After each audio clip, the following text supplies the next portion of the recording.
morning. Good morning, UAE, Middle East, Australia, US.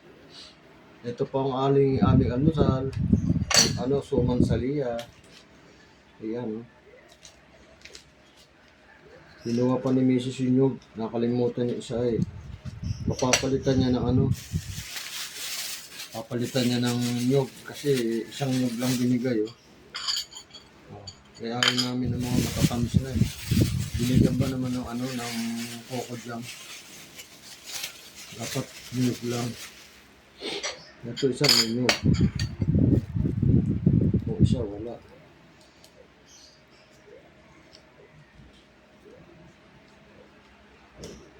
Hindi narinig ba washing yun.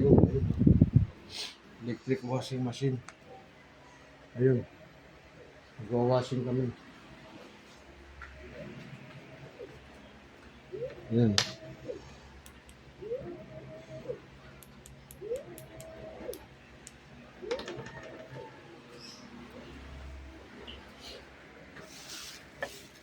Habang mag-aalmusal, nagwa-washing.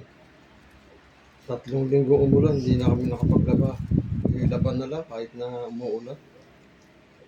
Basta may dryer, matutuyo din naman.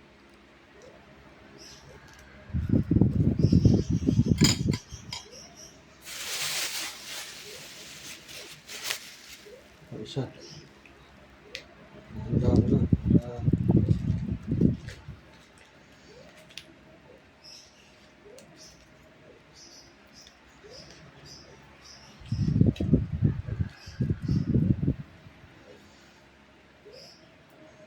Hugas po ako ng kamay ha.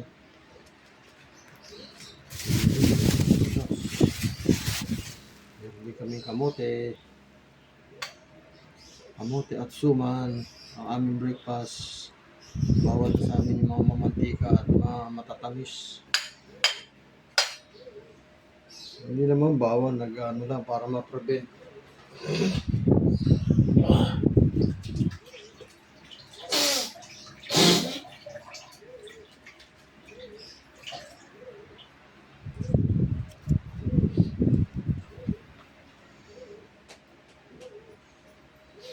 Para ma-prevent yung sugar level namin. Kaya bira na kami matatamis.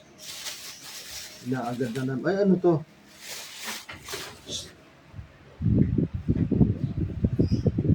Pork steak ah. Magluluto ka ng pork steak ah.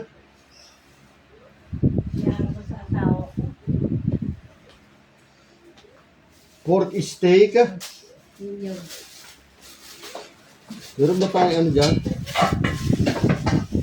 Meron tayong sibuyas na puti, no? Di ba nga nabulok nga? Lahat? Ilan ba yung natira? Sabi mo ano yung mabaho? Ayun ba yun? Siya pala yun. Parang amoy kulog na amoy tao. Parang yung labada kulog. Pork steak. Ang dami naman niya. Alam mo, marami, no? Isang ano yan, eh. Oh. May manghihingi dyan. Kain na po tayo. Kain na kami. Ito naman pala, inunda ko yung aking malunggay with ginger tea. Wata namig. Asan yung ano mo, burger?